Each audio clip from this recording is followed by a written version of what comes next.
Que el Señor les bendiga, hermanos. Hoy vamos a ver, es una enseñanza que puedo decir que es un poquito, puede causar el endurecimiento del corazón de algunos cristianos tibios o los que no están aún convertidos, son miembros de la congregación, y puede causar un revuelto a algunos cristianos legalistas, o puedo llamar a mis compañeros pastores también. Pero la idea de esta enseñanza no es para criticar a nadie, no es para criticar a ningún pastor ni condenarle, es para exponer la palabra de Dios, para que el creyente que lo va a escuchar examina las escrituras y toma su propia decisión. Si lo acepta, lo aplicas. Si no lo acepta, pues olvídate que lo escuchaste. Tampoco es una enseñanza que quiero que la gente se vuelven tacaños o tacañas en las iglesias, porque todos sabemos que cada ministerio o cada local donde se congrega en la iglesia conlleva gastos. Así que esta enseñanza no es para decir o acomodar a aquellas personas que siempre han estado reservados solo para ellos a ser más reservados. Tampoco es para frenar a aquellas personas que siempre que la iglesia ha necesitado algo, siempre han estado ahí para apoyar la obra del Señor. Y es para llamar la atención también a los líderes de la congregación, o de las congregaciones, o cualquier congregación que puede ser, o a los pastores, para que nosotros podamos presentar la palabra de Dios, para que sea el evangelio que traiga convicción de pecado a las personas, no formas manipuladoras, no formas de impartir miedo o de hacer la gente pensar que si no hagan algo están en graves peligro. Por eso aquí tenemos el título: en el nombre de Dios, eso es un atraco. ¿Dónde están los diezmos? Suena un poquito como un ataque, pero créanme, hermanos, no lo es. Así que yo les voy a pedir que por favor presten mucha atención. Así que mi alma llora cuando cada vez muchos creyentes son atracados en el nombre de Dios. Yo le dije la otra vez, el domingo pasado y ayer sábado mismo, hablaba con las hermanas que estaban aquí, que en esta misma congregación sé que hay personas que escuchan doctrinas de hombres o doctrinas antibíblicas. Y lo más asombroso de Facebook es que Facebook revela todo lo que nosotros escuchamos, ¿sabes? Revela todo lo que nosotros vemos. Así que quiero que esa enseñanza para esas personas, que esa enseñanza de hoy aclara esta parte donde pusiste me gusta o que compartiste pensando que es bíblico, pero ahora examínalo a la luz de la palabra, porque no sé si, creo que muchas veces ponemos me gusta en cosas que nos comparten en Facebook sin ni leerlo ni escucharlo. Solamente ponemos me gusta para complacer a la persona que nos lo compartió. Así que por favor, presta atención. Así que es algo que me quiebra el alma cuando veo que en muchas congregaciones los creyentes, personas que aman al Señor, están siendo atracados en el nombre de Dios. Muchos han tenido que extender sus manos. Yo conozco a personas que han tenido que coger préstamos para entregárselo a la congregación o a sus atracadores para satisfacer sus demandas. Personas que no tenían dinero ni de sueldo, ni para comer, ni para nada, han tenido que prestar dinero para poder diezmar en su iglesia o para poder ofrendar en su iglesia. ¿Por qué? Porque van a por ellos cada vez que cuando ellos no tienen. Así que el tema que voy a tocar es un tema bastante polémica, ¿sabes? Hay un poquito de polémica en el tema. Y un tema que muchos pastores evangélicos intentarán de argumentar sin fundamentos bíblicos. Muchas personas intentarán de, no, es que Abraham, sí, pero volvemos a la Biblia, no intentamos de repetir lo que dijo un predicador. Porque muchas veces nuestras doctrinas se basan sobre las cosas que dijeron algunos predicadores. Las cosas tienen que basarse sobre lo que la Biblia nos enseña a nosotros mismos. Así que no es para atacar a ningún pastor o alguna denominación, simplemente es para exponer la verdad, para que los que aman al Señor y quieren agradar al Señor, lo hagan, y de la manera correctamente bíblica. Así que es para ayudar a los que han sido presionados con amenazas de muerte, de mala suerte, de enfermedades para su familia o para sus cosechas o para lo que sea. Les han dicho todo tipo de maldiciones le van a ocurrir si ellos no son cómplices de este atraco. Así que el tema tampoco Es para endurecer los corazones, como les he dicho, de los que ya son bondadosos, que quieren honrar al Señor con sus bienes, con sus vidas, apoyando económicamente a sus congregaciones. Esta enseñanza no es para volver a estas personas tacañas. Así que vuelvo a enfatizar una cosa, hermano, que quiero que lo tengamos bien claro. Que mi intención es apuntar hacia la verdad. Esa es mi intención, apuntar hacia la verdad, para que los buscadores de la verdad pueden ser saciados con la verdad. Bueno, vamos a hablar de los diezmos. Vamos a ver a la luz de la palabra que nos explica la palabra de Dios sobre los diezmos. Si el creyente debe diezmar, si es bíblico diezmar, y si no se diezma, ¿por qué algunas congregaciones siguen recolectando los diezmos? ¿Y para qué o para quién se destina ese dinero que recolectan? Y vamos a ver también esa enseñanza por dos partes. Y por algunas partes, la primera parte será viéndolo en el Antiguo Testamento, lo que dice el Antiguo Testamento. Y la segunda parte vamos a ver lo que el Nuevo Testamento enseña. Y vamos a intentar de contestar, si el diezmo es bíblico, ¿por qué algunos no diezman? ¿Y para qué sirve ese diezmo? Así que vamos a intentar contestar esas preguntas a la luz de la palabra. Lo primero que vamos a empezar con es la definición o qué es el diezmo en sí. Y después vamos a ver el trasfondo histórico del diezmo, cuándo empezó el primer diezmo y para qué eran esos diezmos. Empezamos. ¿Qué es el diezmo en sí? ¿Qué es el diezmo en sí? Así que la palabra diezmo proviene del latín que es decimus o décimo. Decimus o décimo, que en sí quiere decir una décima parte de algo que se paga como contribución. Ya lo tenemos bien claro que diezmo significa décima parte. Es la décima parte de algo que se paga como contribución. Así que en sí la palabra lo encontraremos en la Biblia. Existe la palabra. Es bíblica la palabra. Sí, en el Antiguo Testamento hay mucha referencia de diezmo en el Antiguo Testamento. Así que vamos a ver el contexto histórico del diezmo. El contexto histórico del diezmo. Y vamos a empezar con el Antiguo Testamento. Y la segunda parte de esa enseñanza será el Nuevo Testamento. Vale. Y en el Antiguo Testamento todo empezó con un hombre llamado Abraham. El primer diezmo registrado en la Biblia lo tenemos en Génesis capítulo 14, 17 a 20.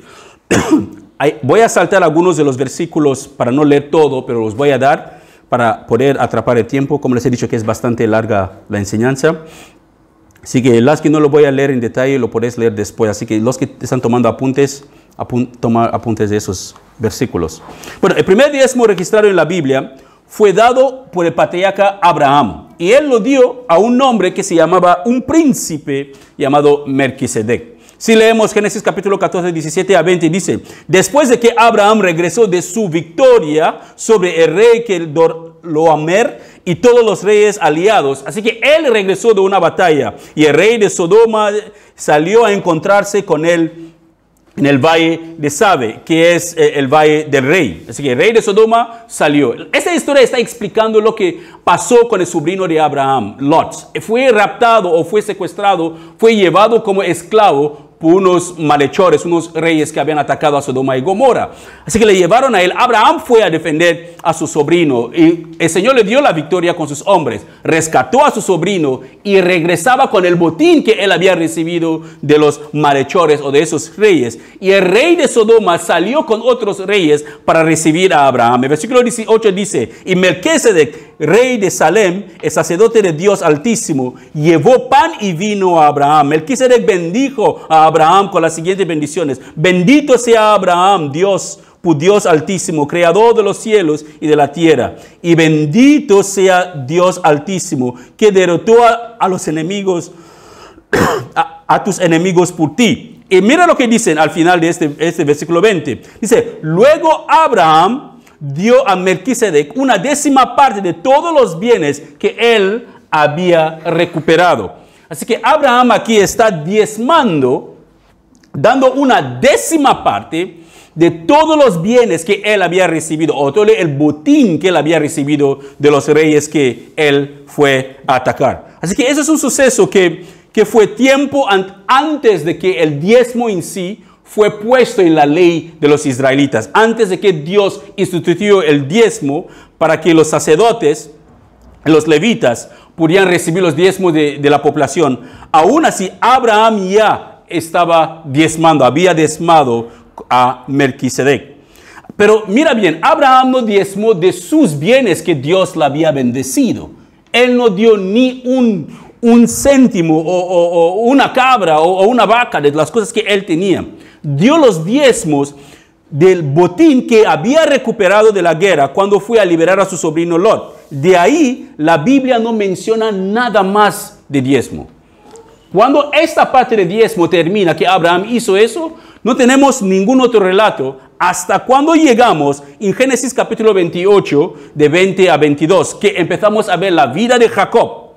Y Jacob aquí, que es el nieto de Abraham, alguien puede decir que bueno, quizás Jacob enseñó a Isaac para diezmar. No tenemos ningún registro de eso. Tenemos los registros de lo que nosotros tenemos, que Abraham diezmó del botín que él había recibido de la guerra, y después tenemos aquí a Jacob, el nieto de Abraham, en Génesis 28, que él también diezma. Pero su diezmo no es un diezmo de que gracias Señor por haberme bendecido. Él quiere diezmar a Dios, pero con condiciones. Él pone condiciones antes de darle a Dios. Como creyentes no deberíamos hacer eso. No debería poner ningún... Es como gente que dice, Señor, si me hagas eso, yo te voy a servir para siempre. He visto gente haciendo esa promesa. Y Dios lo hizo y nunca sirvieron a Dios para siempre.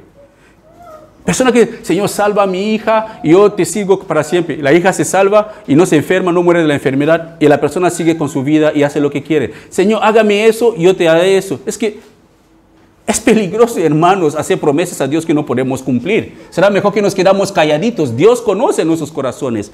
Pedimos a Dios, Señor, ayúdame para poder hacer eso. No he intentado de ponerle condiciones a Dios y después nos damos cuenta que no podemos cumplir ninguno y nos hallamos mentirosos delante de Él. Así que es algo terrible prometer a Dios si no podemos cumplir. Génesis 28, 20 a 22 dice, luego Jacob le hizo el siguiente voto con Dios. Dijo, si Dios en verdad está conmigo y me protege de este viaje, y es Él quien provee de comida y de ropa, y si yo regreso sano y salvo a la casa de mi padre, entonces, así que Él pone, si haces esto, entonces el Señor ciertamente será mi Dios. Así que si no lo haces, no eres mi Dios. Así que si lo haces, será mi Dios. Si me bendices, será mi Dios. Si me da trabajo, serás mi Dios. Si no me da trabajo, no será mi Dios. Así que entonces, el versículo 22 dice, y esta piedra que levanté como columna conmemorativa será un lugar de adoración a Dios. Y agrega, yo le daré a Dios una 10ª parte de todo lo que Él me da. Así que esas son las condiciones que Jacob está poniendo a Dios. Bendíceme, dame de comer, tráeme de vuelta a mi casa. Yo entonces te voy a seguir. Y no solamente eso que te sigo, te voy a dar la 10ª parte de lo que tú me das. Así que si no me das nada, si no estás conmigo, aparte. Así que vemos las condiciones que Jacob pone aquí. Promete darle una 10ª parte a Dios si Dios le protege, le provee provisión, ropa, comida y regreso salvo a la casa de su padre. Y después de eso, no se registra nada más sobre el diezmo hasta en la ley que Dios le dio a Moisés para los hijos de Israel cuando salieron de Egipto. Después de este suceso con Jacob y Dios, no se registra nada más. No tenemos el registro de decir de Jacob dio los 10% a Dios o no lo dio los 10% a Dios. No tenemos ningún registro de eso. Pero tenemos esta promesa de Jacob, que si tú me das eso, yo te daré eso. Seguramente que Jacob quizás cumplió su promesa a Dios. ¿Cómo lo cumplió? No lo sabemos. ¿Qué hizo? ¿A quién dio los diezmos? No lo tenemos nada registrado.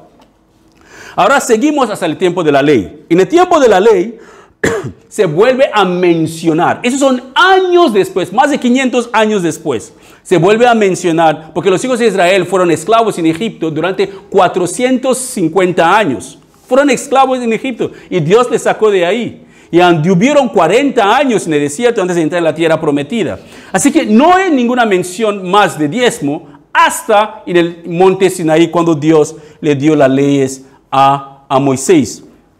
Pero esas menciones del diezmo son en pocos pasajes, pero con énfasis específicos. Hay unos énfasis específicos, porque los diezmos están dirigidos a algunas personas inconcretas. No, aunque Dios los demandaba, pero no eran para él. El primer énfasis era para los sacerdotes y el santuario central, donde adoraban. Los diezmos eran para los sacerdotes y para la obra del santuario central.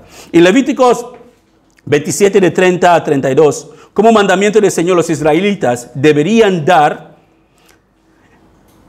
sobre lo que Dios le había bendecido, deberían dar el diezmo.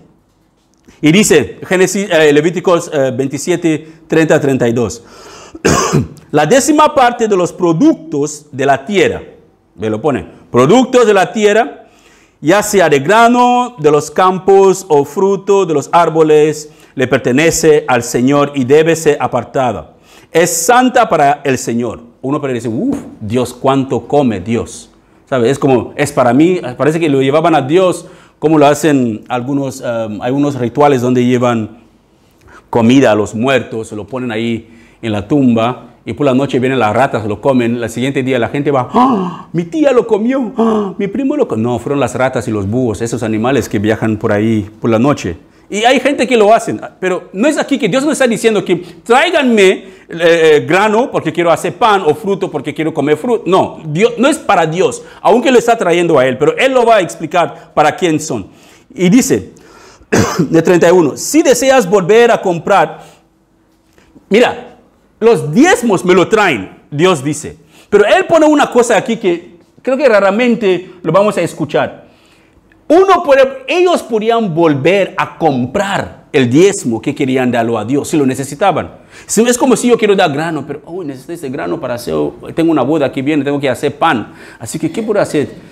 Será difícil encontrar grano. Así que voy a comprar este grano que tenía que darle a Dios. Lo voy a comprar, pero hay unos intereses que caen encima. Mira lo que dice. Si desea volver a comprar ese diezmo, parte del grano o del fruto que pertenece al Señor, tendrás que pagar su valor. Así que ellos deberían pagar el valor más un 20% tenía que darlo. Así que si no quiero darle a Dios este grano porque lo necesito, hay una boda que viene, hay una cosa bastante grande que viene, bueno, ¿cuánto vale esto? Lo mido, vale, puede costar, digamos, 20 euros, vale, 20 euros más 20% de los 20 euros, coge el dinero, lo entrego a los sacerdotes. Es lo que Dios está diciendo. Así que si necesitas tu diezmo para algo, no me quieres dar, pero puedes venderlo, coge el dinero, más 20%, lo entregas a los sacerdotes. Y dice, más 20%, cuenta uno de cada 10 animales de tus manadas y rebaños, sepáralo, es santa para el Señor. Así que le está diciendo, los animales también. Me imagino un día, imagínate que la gente empieza a traer cabras aquí y vacas y los vecinos nos van a echar. Nos van a echar, o empieza a traer frutos, ¿sabes? O trae tamales, o sería terribles aquí dentro. Pero es lo que ellos hacían en el Antiguo Testamento. También, sí podés leer Deuteronomio capítulo 12, todo Deuteronomio capítulo 12, repetidas veces están hablando del diezmo. Una de las veces está en Deuteronomio 12, de 6 a 7. Dice, allí llevarás tus ofrendas quemadas, tus sacrificios, tus diezmos, tus ofrendas sagradas, las ofrendas para cumplir tus juramentos, tus ofrendas voluntarias. Así que estás citando dónde ellos deberían llevar sus ofrendas, más el diezmo. Deuteronomio 12:11 también dice, deberías llevar todo lo que yo te ordeno, tus ofrendas quemadas, sacrificios, diezmos, ofrendas sagradas y ofrendas, otra vez diezmos, diciéndolo dónde ellos deberían llevar los diezmos. ¿Por qué? Porque los diezmos ya formaban parte, era un mandato ahora obligatorio de la vida de los hijos de Israel. Dios les había demandado, pero no eran para Dios. Vamos a ir viendo. Deuteronomio 12:17 dice, sin embargo, en la ciudad donde vives, no podrás comer tus ofrendas, sea la 10ª parte de tu grano y vino y aceite de oliva, o las primeras crías de tus rebaños o manadas, o cualquier ofrenda para cumplir un juramento, o tus ofrendas voluntarias, o tus ofrendas sagradas. No solamente ellos podían ofrendar o diezmar a esas cosas, pero también tenía una obligación de parte del Señor, que aunque traigas tu diezmo, una parte de este diezmo debes sentarte delante de mí y comer tu diezmo que tú me estás dando. ¿Sabe? Deberían comer una parte de sus diezmos. Es que llevas tu diezmo al Señor, pero ahí también tenía que sentarte en una proporción de ese diezmo, tenía que alimentarte delante del Señor como una forma de agradecimiento al Señor. En Deuteronomio capítulo 14, 22 a 26, también habla de la entrega de los diezmos. Eso habla de la entrega de los diezmos. Me gustaría que entramos en eso para mirarlo. Dice, deberás separar el diezmo de tus cosechas, es decir, la 10ª parte de todo lo que cosechas ¿cuánto? ¿Cada mes? ¿El diezmo tenía que ser cada mes? No, cada año. Ellos deberían separar su diezmo cada año. ¿Y qué tenía que hacer con el diezmo? Llevar ese diezmo al lugar de adoración designado, el lugar que el Señor tu Dios elija para que su nombre sea honrado. ¿Y qué tenés que hacer con el diezmo? Tienes que comerlo ahí, en su presencia. Si no solamente llevas el diezmo, pero te sientes ahí delante de Dios y disfruta de lo que tú has llevado delante de Dios como una forma de agradecimiento. Lo harás así con el diezmo de tus granos, de tu vino nuevo, tu aceite de oliva y los machos de las primeras crías de tus rebaños y manadas. Esta práctica te enseñará a temer siempre al Señor tu Dios. Y dice, ahora bien, cuando el Señor tu Dios te bendiga o con una buena cosecha, podrá suceder que en el lugar de adoración, todo eso son explicaciones de lo que ellos tenían que hacer con el diezmo. ¿Vale? Así que les estoy dando todos esos pasajes, hermanos, para que después toma el tiempo, antes de decir que no, que perdí la cabeza, que no sé lo que estoy hablando, repásenlo tranquilamente para saber de qué va todo el tema.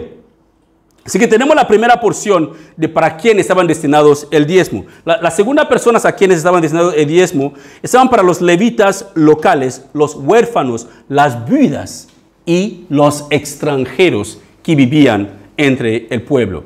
Aunque Dios demandaba el diezmo, había una porción de esos diezmos que no eran ni para los sacerdotes. Tenía que separar parte de esos diezmos también. Había el diezmo para los huérfanos, para las viudas y para los extranjeros. Y mira lo que tenía que hacer. Ellos tenían que hacer. Deuteronomio 12:12 dice lo siguiente. Celebra ahí en presencia del Señor tu Dios con tus hijos y hijas y todos tus sirvientes. Y acuérdate de incluir a los levitas que viven en tu ciudad, porque ellos no van a recibir ninguna asignación de tierra como las demás personas. Así que ellos tenían que sentarse ahí mientras que están disfrutando de su diezmo. Pero ese diezmo solamente es para ellos. Tenían que acordarse los levitas locales. Tenían que ofrendárselo a ellos. ¿Por qué? Porque los levitas no tenían tierra. Ellos no cultivaban. Pertenecían al Señor. Tenían que estar en la presencia del Señor, sirviendo al Señor en el templo. Así que ellos no podían dejar el templo para ir a trabajar. Por eso que la gente deberían traerles a ellos, los levitas y los sacerdotes, deberían traerle a ellos esos diezmos que Dios demanda para alimentarlos y para suplir sus necesidades. Y dice Deuteronomio capítulo 14, versículo 27 a 29. Dice, no descuides a los levitas de tu ciudad, porque ellos no van a recibir ninguna asignación de tierra como los demás. Al final de cada mira eso, hermanos. Al final de cada tercer año, lleva todo el diezmo, aunque ellos tenían que diezmar cada año. Pero al final de cada 3 años, ¿qué tenían que hacer al final de cada tercer año? Tenían que llevar todo el diezmo de la cosecha de ese año a la ciudad más cercana y almacenarlo ahí.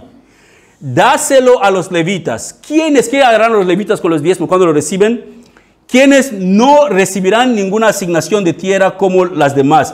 Y también a los extranjeros que viven en medio de ti, y a los huérfanos y a las viudas de tu ciudad. ¿Para qué? Para que coman y se sacian. Entonces el Señor tu Dios te bendecirá de todo tu trabajo. Así que cada 3 años, ellos deberían llevar el diezmo cada 3 años, final de cada 3 años, llevarlo a la ciudad más cercana donde hay levitas ahí, entregárselo a los levitas, a las viudas, a los huérfanos, a los extranjeros, para que coman, se sacian. Y alabarán el nombre del Señor. Y Dios bendecirá a los hijos de Israel cuando lo hacen.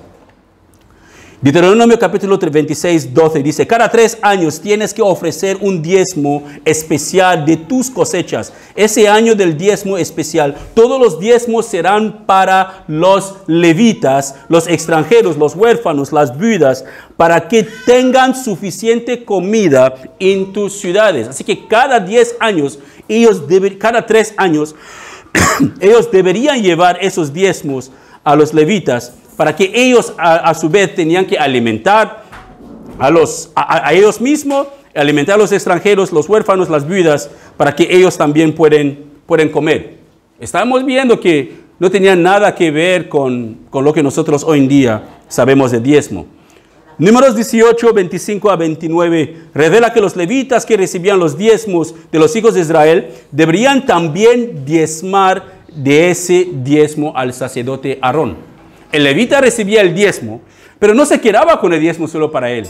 El levita mismo debería diezmar del diezmo que él había recibido. ¿Qué quiere decir? Que si tenemos que implementarlo en la manera de hoy en día, cuando se recibe el diezmo que se recibe hoy en día, si se recibe ese diezmo, suponemos que tenemos como diezmo a final de mes, como unos 500 euros. Se reciben 500 euros. ¿A quién lo van a entregar? ¿Al levita? ¿Hay alguna levita aquí o algún levita? No hay levita. Imagínate que hubiera un levita aquí dentro. Lo entregamos al levita, pero el levita también del mismo diezmo que recibe debe diezmar a Aarón. ¿Aarón está aquí? No. Hace más de 2000 años que falleció y está con el Señor. Así que no encaja nada de eso con nuestro tiempo de hoy. Porque el levita debería diezmar también a Aarón, sí debería recibir el diezmo. Diezma a Aarón del diezmo que ha recibido. Así que podés leer Números 18, 25 a 29 tranquilamente en casa para tenerlo. El versículo que nos elabora más sobre los diezmos y para quiénes también es Nehemías, capítulo 10, versículo 37 a 38. Nehemías 10, 37 a 38. Dice, almacenaremos los productos agrícolas. Esos son los diezmos. Que cuando reciben los diezmos tienen que almacenarlo. Y habla también que un sacerdote descendiente de Aarón estará con los levitas cuando reciban los diezmos. Y una 10ª parte de esos diezmos se reunirán y se entregará para los levitas en el templo. Así que aquí Nehemías están explicando qué tiene que hacer con los diezmos también cuando se reciben en esos tiempos. Reciben el diezmo y se enseñan la porción, cómo se tiene que repartir ese diezmo entre los levitas. Bueno, como vimos antes, en Deuteronomio capítulo 14, los israelitas, ellos deberían comer el diezmo en la presencia del Señor en el santuario. Ellos no solamente diezmaban, deberían comer el diezmo en el santuario. Pero cada 3 años, ¿qué tenían que hacer ellos? Cada 3 años ellos tenían un diezmo exclusivo que eran para los pobres. Deuteronomio capítulo 26, 12 dice, cada 3 años tiene que ofrecer un diezmo especial de tus cosechas. Ese año del diezmo especial, todo el diezmo será ¿para quién? Para los levitas, los extranjeros, los huérfanos, las viudas, para que tengan suficiente para sus necesidades, para comer. El diezmo. Cada 3 años. No te lo guardas. Sácalo a la calle. Entrégaselo a las viudas, a los huérfanos. Entrégaselo a los extranjeros que viven. Aquí hay muchos extranjeros que viven aquí, así que los españoles deberían darnos cada 3 años la 10ª parte de su sueldo. Pero no es para nosotros, hermanos. Lo que hemos visto hasta ahora, hermanos, es que los israelitas deberían diezmar. ¿Qué deberían diezmar? Sus cosechas. Deberían diezmar los granos de sus campos y los frutos de sus árboles. Ellos deberían diezmar los animales y otros productos que el Señor les había dado. Pero esos diezmos no los consumía el Señor mismo. El Señor no tiene, dice la palabra que Dios tiene ojos y Dios tiene boca, Dios tiene mano. Pero sinceramente, eso son metáforas porque Dios no tiene mano en sí físicamente, no tiene ojos físicos, no tiene oídos físicos, no tiene boca física. Dios es espíritu. Él ve todo, escucha todo, está en todas partes y conlleva todo. Así que el diezmo no era para el Señor cuando Él lo pedía. El diezmo no solo era una obligación para el pueblo de Israel, sino también era para quienes tenían la obligación de recibir. El pueblo tenía la obligación de diezmar. Y los que recibían los diezmos tenían una obligación de recibir esos diezmos y poder administrarlo. Esos eran los ministros del templo, los levitas, los sacerdotes. Ellos tenían que gestionar todo eso. Así que entre algunas de las obligaciones o usos obligatorios del diezmo era para ayudar a los sacerdotes, como hemos visto, ayudar a las viudas y los huérfanos y ayudar a los extranjeros que vivían entre ellos. Cuando ellos hacían eso cada 3 años, Dios prometió bendecir su tierra. Pero si alguien necesitaba del diezmo, lo que vimos antes, que si alguien necesitaba del diezmo, si quieres diezmar algo, pero te das cuenta que no, en este momento yo necesito ese diezmo, quizás necesito este galón de aceite para hacer una cosa, la persona podía comprar ese diezmo al valor del diezmo más un 20%. Y ese dinero lo entregaba a los levitas para su propia manutención y para el cuidado del templo. Vamos a ver algunas advertencias sobre el diezmo. Algunas advertencias sobre los que no diezman, por llamarlo así. Pero no los que no diezman en el sentido de que en contexto del Nuevo Testamento. Recuerda, estamos en el contexto del Antiguo Testamento. Así que vamos a ver las consecuencias del diezmo para el Antiguo Testamento. Así que con el conocimiento bíblico que tenemos hasta ahora, que hemos visto según la ley, según lo que Abraham hizo, según lo que Jacob hizo, ahora vamos a ver y hemos visto también dónde se debería llevar los diezmos, para qué servían los diezmos, para qué y para quiénes y para quién eran esos diezmos y cómo se deberían administrar esos diezmos conforme a las ordenanzas que Dios había dado. Hay un pasaje en la Biblia que es, por llamarlo, la pistola para poder atracar a la iglesia. Eso es el pasaje clave. Que si se usa bien este pasaje, eso es un atraco, manos arriba, trágame los diezmos, y todo el mundo lo va a levantar la mano. Porque es el pasaje clave que lo malinterpretamos. Y muchos de los líderes de muchas congregaciones se dejan llevar bajo presión y malinterpretan ese pasaje. Y ese pasaje está en el libro del profeta Malaquías, y ha sido muy malinterpretado durante muchos años, sobre todo para infundir miedo a la gente y para poder atracarles sin resistencia. Porque si leo algo en la Biblia, y si hay alguien aquí dentro que no es un estudioso de la palabra de Dios, y yo le manipulo a mi manera, y la persona no tiene tiempo ni para ir a estudiar, para saber si es bíblico o no, se sentirá intimidado o intimidada, y estará obligado a someterse a mi atraco. Un atraco limpio, sin rehenes, sin heridas, sin nada. Salgo totalmente, ¿por qué? Porque uso la palabra de Dios bien manipulada para mi propia conveniencia. Malaquías capítulo 3, versículo 8 a 12. Escuchen bien. Estoy seguro que todos aquí conocemos este pasaje, porque nos han usado. Y yo personalmente, tristemente, me arrepiento de eso, que en mis primeros años de convertirme, me enseñaron que eso era bíblico y aplicable para el Nuevo Testamento. Pero el Señor con el tiempo me hizo ver que no. Eso es un atraco a manos, a cara dura a su iglesia.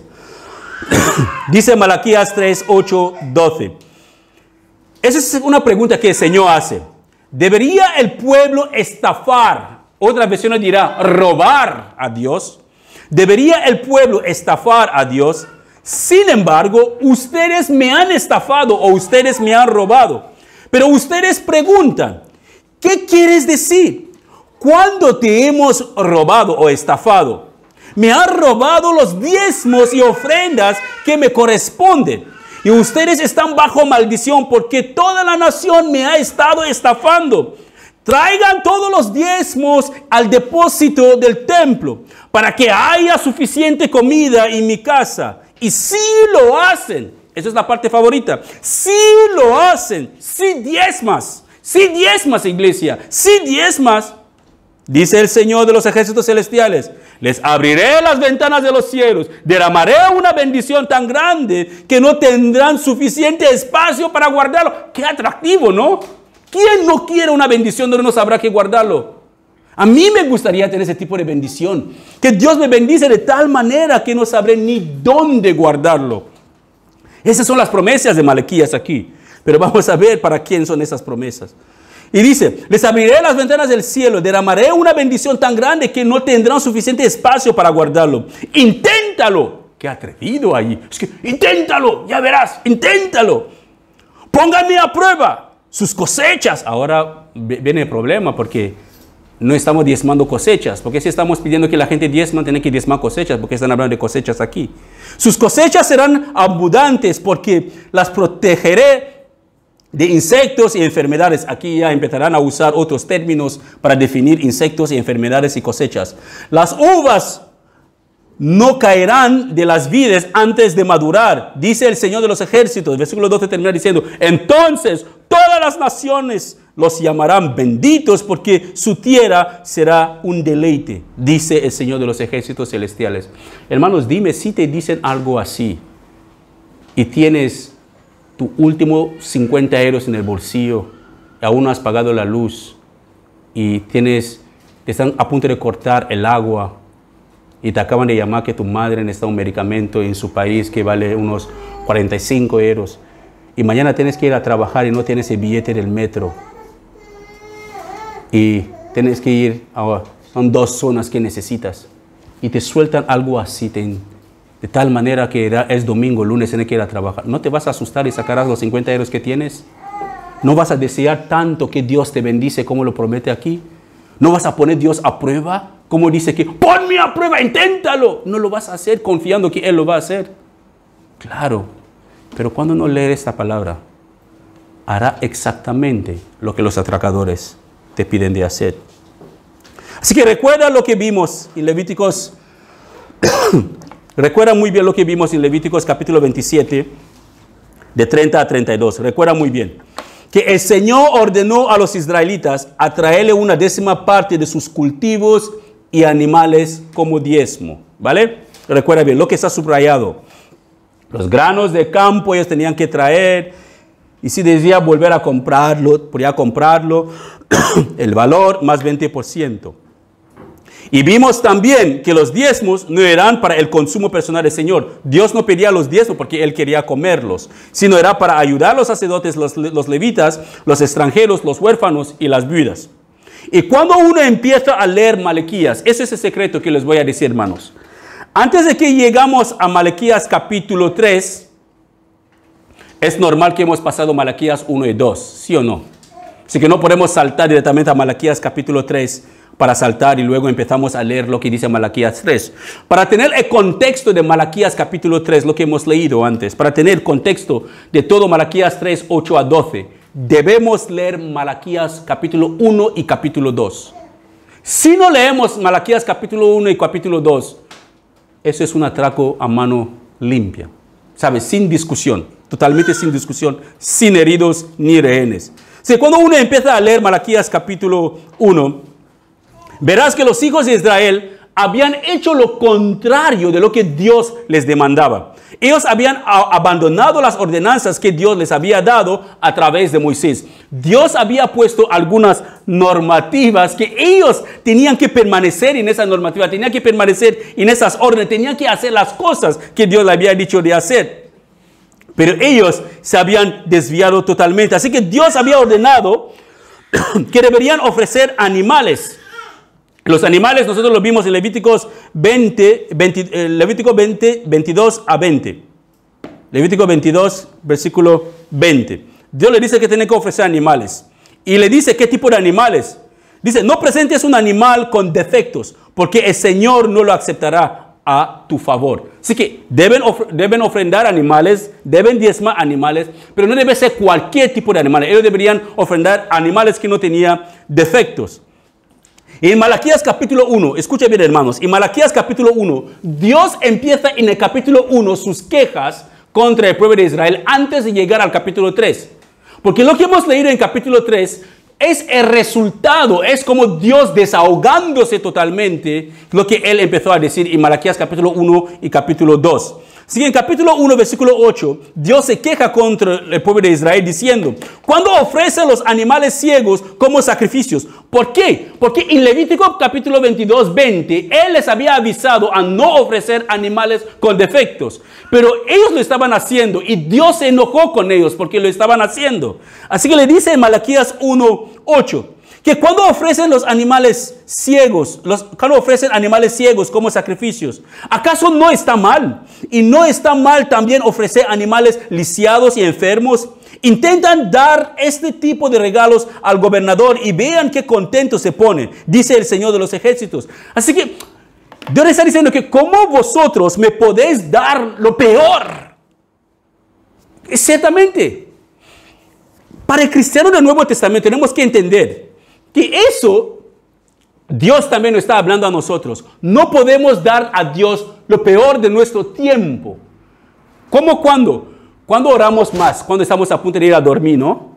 Ese momento que cuando estamos más cansados, el peor de nuestro tiempo, es lo que regalamos a Dios. El momento más preciso, más asombroso de nuestro tiempo, lo usamos para otras cosas. Lo ofrendamos para nuestros deleites, lo ofrendamos o lo diezmamos para nuestros placeres personales. Y el tiempo más con defectos, que casi ya nos arrastramos, ya a punto, ya porque el sueño ya no nos aguanta, ese es lo que nosotros cogemos como regalo para Dios. Y nos ponemos de rodillas, Padre, gracias. Y ya nos fuimos y nos dormimos ahí.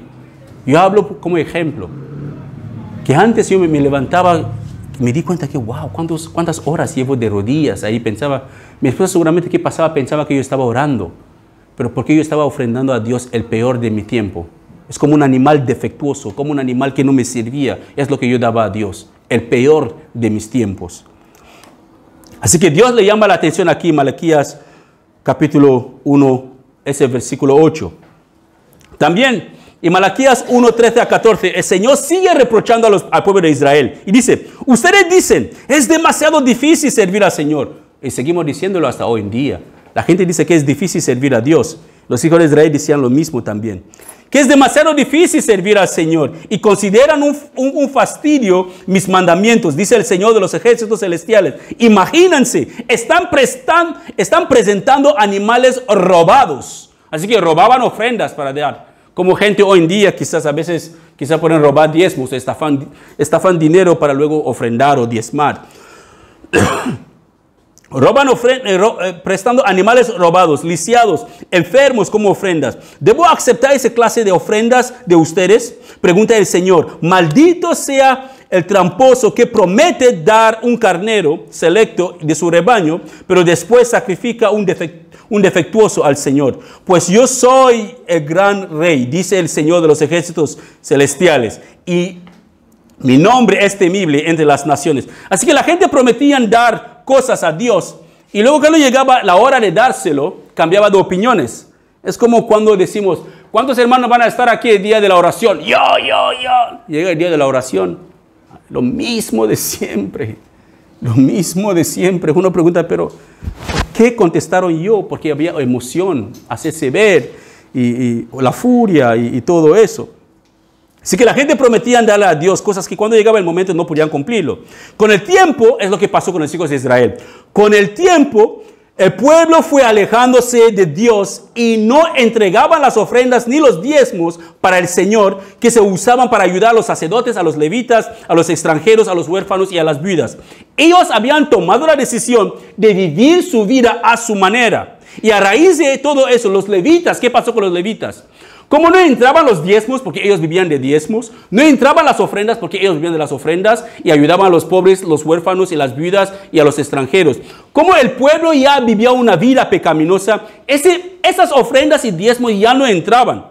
Entonces los levitas tomaron la decisión de abandonar sus puestos, dejaron sus cargas como levitas y empezaron a trabajar en sus campos, criando sus propios animales y cosechando sus propios granos ellos mismos. Por eso que el Señor mandó al profeta Malaquías para advertir al pueblo, para llevarles de vuelta otra vez al Señor, para que se arrepienten.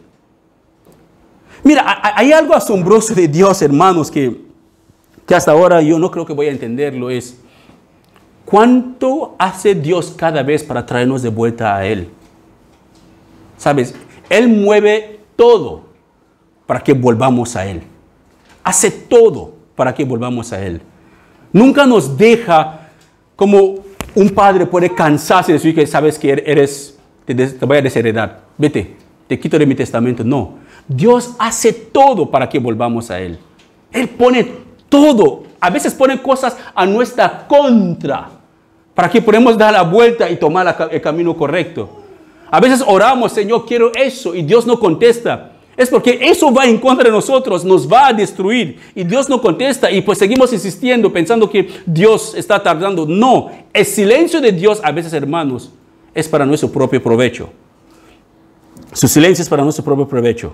Así que los hijos de Israel habían tomado la decisión de apartarse de Dios y no se habían arrepentido. Dios manda al profeta Malaquías para llamarle la atención y para que se arrepienten. Por eso que tenemos en Romanos capítulo 3, versículo 20, la función de la ley, lo que vimos cuando estábamos estudiando Gálatas también. La función de la ley que Dios le dio. La ley es sencillamente para hacer ver al pecador que él es un pecador. Dios usa la ley para hacernos ver que somos pecadores. Así que Dios usó la ley a través del profeta Malaquías para llevar al pueblo a arrepentirse. Por eso que Él les dijo que ellos le habían robado, que ellos habían quebrantado el octavo mandamiento. Por eso que tenemos Malaquías 3 que hemos leído, que Dios dice que me habéis robado. Sí, le habían robado, porque ya no daban a Dios las cosas que pertenecían a Dios. Dios también Dios había alejado de ellos y Dios ya no estaba con ellos, aunque el templo seguía ahí, pero Dios ya no estaba con ellos. Pero Dios estaba dispuesto a traerles de vuelta. Así que yo les voy a pedir, hermanos, que lean Malaquías capítulo 1 y capítulo 2. Porque esos dos capítulos son amonestaciones de Dios. Antes de llegar al capítulo 3, donde Dios dice que los hijos de Israel habían robado con los diezmos y las ofrendas. Así que el llamado al pueblo a arrepentirse, Él llama al pueblo para que se arrepiente, el llamado de los sacerdotes también para que los sacerdotes vuelvan a su tarea que ellos habían dejado, y también promete juicio si ellos permanecían infieles en todo lo que Él les había demandado. Así que de ahí proviene el famoso pasaje de Malaquías 3, donde Dios está cuestionando al pueblo, o está llamando al pueblo de Israel, llamándoles que le habían robado de los diezmos y de las ofrendas. Así que si uno no toma el tiempo suficiente para leer todo eso, será muy fácil de aceptar cualquier cosa que le digan. Porque Malaquías 3, 8, de Malaquías 3, capítulo 3, versículo 8 a 12, no tienen nada que ver con la iglesia del Nuevo Testamento. Se lo vuelvo a repetir, hermanos. Todo lo que hemos leído en Malaquías capítulo 3, 8 a 12, todo eso no tiene nada que ver con la iglesia del Nuevo Testamento, ni para nada. No tiene nada que ver con la iglesia del Nuevo Testamento. Era para el pueblo de Israel. Nadie debería usar ese pasaje de Malaquías 3 como un arma para atracar a los creyentes o para infundirles miedo para que ellos hagan algo que no desean. Tampoco ningún creyente debería dejarse ser intimidado por predicadores o personas que usan este pasaje para hacerle sentirse culpable y poder dar algo fuera de sus propios deseos o lo que ellos quieren hacer. Quiero que recuerda una cosa mientras que vamos terminando. Recuerda una cosa. Que la práctica sacerdotal terrenal ya no existe. No existen más sacerdotes. Jesús fue el único, el último. Él cumplió todo lo que la ley demanda. Jesús cumplió todo lo que la ley demanda. Lo que representaba fue cumplido por el Señor Jesús. Y tenemos esto escrito en Hebreos capítulo 4. Hebreos capítulo 4, tenemos el capítulo Hebreos 4 del 14 al 16, dice el escritor, el apóstol Pablo, dice, por lo tanto, ya que tenemos un gran sumo sacerdote que entró en el cielo, Jesús el Hijo de Dios, aferrémonos a lo que creemos. Nuestro sumo sacerdote comprende nuestras debilidades, porque enfrentó todas y cada una de las pruebas que enfrentamos nosotros. Sin embargo, Él nunca pecó. Así que acerquémonos con total o toda confianza al trono de la gracia de nuestro Padre o de nuestro Dios. En otro versículo, en nuestros pasajes, versiones es nuestro Padre o nuestro Dios. Ahí recibimos su misericordia y encontramos la gracia que nos ayudará cuando más necesitamos. Y recuerda una cosa también, que no hay nada que nosotros podemos darle a Dios que le puede... ¡Oh! Me pillaron por sorpresa. Qué grandes son. Aunque Dios pedía esos animales, esos granos y todas esas cosas, Dios lo especifica que todas esas cosas le pertenecen a Él en Salmo 50, 10 a 12. Todo pertenece a Dios. El ganado le pertenece a Dios. Su dinero le pertenece a Dios. Su casa le pertenece a Dios. Su vida le pertenece a Dios. Todo que está en este mundo pertenece a Dios. No hay nada que nos pertenece a nosotros mismos. El contexto histórico del Nuevo Testamento es lo que vamos a ver como segunda parte, si el Señor lo permite, el próximo domingo o el siguiente. Pero lo que quiero decirle como conclusión de todo eso, hermanos, no aceptan lo que he dicho sin verificarlo ustedes mismos. Y no dejan que le intimidan sobre algo que usted no comprende. Es importante que el creyente tenga una buena relación con su Biblia. Ahí será mucho más fácil comprender las cosas por usted mismo. Tampoco debemos permitir que esta enseñanza sea una herramienta de endurecimiento de nuestros corazones, de que los que son bondadosos dejan de ser bondadosos, porque ya como no se sienten intimidados por esos el pasaje de Malaquías 3, ya van a dejar de ser bondadosos. Tampoco los que no entienden Malaquías 3 deben permanecer pensando que hay una equivocación así sin verificarlo ellos mismos. Así que yo les pido, hermanos, que por favor vuelvan a repasar todo lo que hemos hablado hoy. Si tiene alguna duda, alguna cosa, ore por eso. Si ore y Dios le revela que estoy equivocado, ignora todo lo que le he dicho. Pero si ore y el Señor y su Espíritu le hace ver que lo que hemos visto es correcto, es bíblico, yo le animaré de ponerlo en práctica. Amén. Oremos. Padre, gracias. Muchas gracias por tu palabra, porque tu palabra es verdad. Gracias por todo lo que has hecho por nosotros y todo lo que tú seguirás haciendo. Gracias. Porque nada podemos darte que no es tuyo. Solamente te devolvemos lo que tú nos has dado. Ayúdanos a ser misericordiosos, bondadosos, pacientes, conformistas. Ayúdanos a no desear lo que otros tienen que no tenemos. Ayúdanos a no perseguir riquezas, ni ser tan vagos para caer en pobreza. Ayúdanos, Señor, a depender de ti, no de los hombres. Danos sabiduría a vivir de la manera que tú quieres y a comprender tu palabra y poder aplicarla en nuestras vidas.